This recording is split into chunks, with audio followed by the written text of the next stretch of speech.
Salam sejahtera bagi kita semua.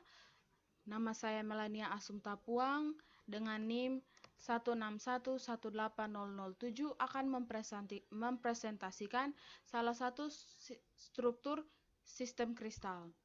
Dari ketujuh sistem kristal, ada satu sistem kristal yang dikenal yaitu monoklinik. Dan pada kali ini saya akan mempresentasikan sistem kristal monoklinik. Landasan teori dari sistem kristal simple monoklinik atau monoklinik sederhana. Pengertian kristal dan simple monoklinik. Kristal itu berasal dari bahasa Yunani, artinya tetesan yang dingin. Ini berarti jumlah kedudukan kristal itu terbentuk dari keteraturan yang tercermin pada bidang-bidang datar pada permukaan kristal dan mengikuti kedudukan yang teratur. Maksud dari paragraf ini yaitu kristal itu tersusun secara teratur dan berpola pada suatu bidang, yaitu bidang-bidang datar. Kemudian kristal atau hablur ini itu padatannya itu tersusun atas atom, molekul atau ion penyusunnya. Dan dia dikemas secara teratur dan berpola. Maksudnya secara teratur dan berpola adalah jarak tiap atom atau molekul dan ion itu sama. Dan berpolanya juga sama. Secara 3 dimensi. Kemudian simple monoklinik ini adalah atau merupakan yang bisa diartikan bahwa mempunyai satu sumbu, dia hanya mempunyai satu sumbu A, satu sumbu yang kita bisa sebut sebagai A, itu tegak lurus terhadap sumbu yang bisa kita sebutkan dengan B, dan tegak lurus terhadap sumbu yang bisa kita sebut dengan C. Dan panjang monokliniknya itu tidak sama, baik A, B, C itu tidak sama. Dan sudutnya alfa itu sama dengan gamma, yaitu 90 derajat, namun tidak sama dengan beta. Parameternya A sama dengan 3B dan C sama dengan 2A. Ini berarti bahwa C itu sama dengan 6B. 6 kalinya B. Ini adalah contoh gambar dari simple monoklinik. Pertama ada kristal bismut dengan nomor atom 83. Dan ini adalah sketsa kristal monoklinik, dan ini adalah hasil dari praktikum atau percobaan membuat sistem monoklinik menggunakan biji gewang. Ini terdiri secara garis gambaran saja saya jelaskan, ini adalah besi payung dan biji gewangnya yang sudah dicat. Dan untuk bisa memasukkan kawat atau besi payung ini terhadap biji gewang itu harus dibor dulu.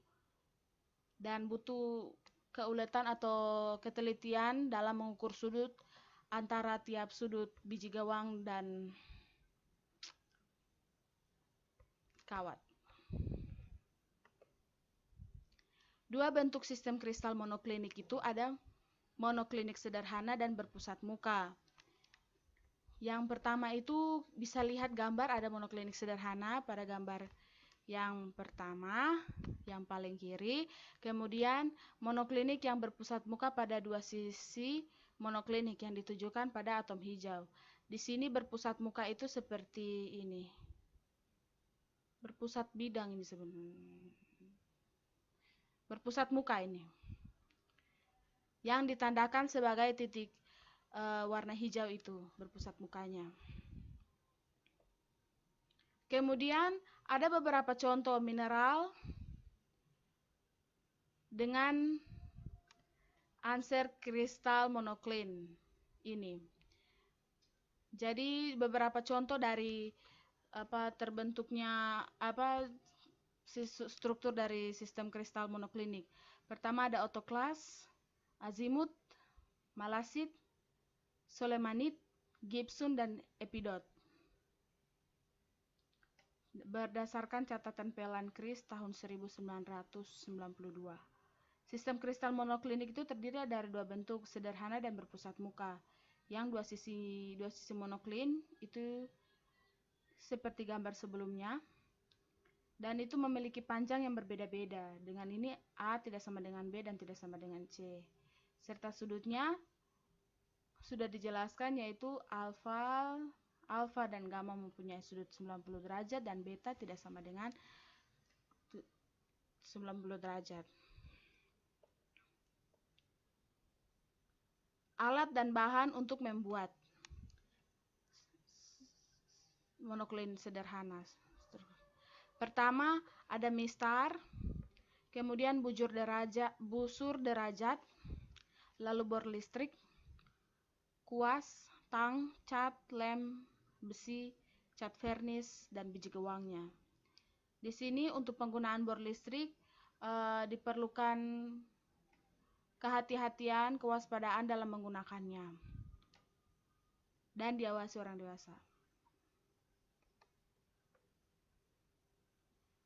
Langkah kerjanya.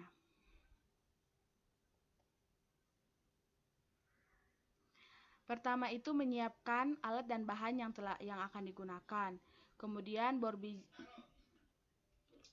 biji gewang dengan menggunakan bor listrik. Dengan tiap biji gewang terdapat 3 lubang. Ukur kawat yang akan digunakan sepanjang 20 cm, 10 cm, dan 7 cm. Setelah sesuai dengan parameter yang sudah ditentukan. Jadi ada 20, 10, dan 7. Setelah bor biji gewang, ukur besi yang akan digunakan, di mana A, B, C tidak sama masing-masing. Kemudian potong besi menjadi 8 bagian dan 4 besi berukuran 20 cm dan 4 besi berukuran 10 cm dan 7 cm. Sebelum memasang biji gewang pada besi, mengukur sudut menggunakan busur derajat dengan perbedaan sudut alfa sama dengan beta namun tidak sama dengan alfa sama dengan gamma namun tidak sama dengan beta, di mana alfa dan gamma itu 90 derajat dan betanya kita tentukan yaitu 120 derajat. Masukkan besi yang sudah diukur pada biji gewang. Jadi itu yang sudah dibor bijinya, itu masukkan besi yang dengan ukuran 20 tinggi sebagai tingginya dan ukuran 10 dan 7. Setelah memasukkan besi ke dalam biji gewang, kemudian mengelem biji tersebut menggunakan lem Cina atau lem apa saja. Di sini kami menggunakan lem Cina. Lalu kemudian mengecat setiap biji gewangnya agar terlihat lebih menarik. Menjemur struktur kristal tersebut sehingga catnya itu bisa kering. Bisa dilihat gambar hasil pengerjaannya. Ini adalah hasil pembuatannya.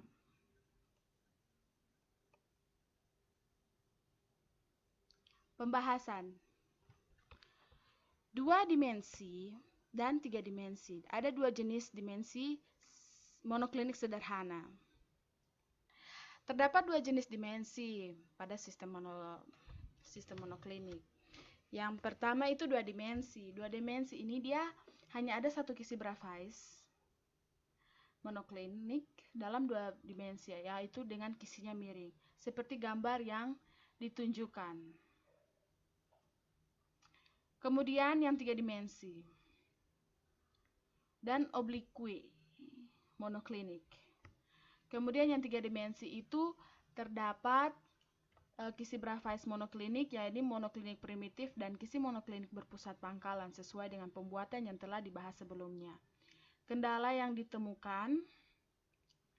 Kemudian ada kendalanya. Jadi kendala dalam membuat kisi 3 dimensi ini itu dalam mengukur sudut alfa, gamma, dan beta. Jadi benar-benar membutuhkan ketelitian hingga sesuai, dan pengukuran sudut belum tepat. Jadi terlihat agak miring atau cenderung miring sekali. Dan bor bijinya itu bisa mempengaruhi bentuk dari kristal tersebut.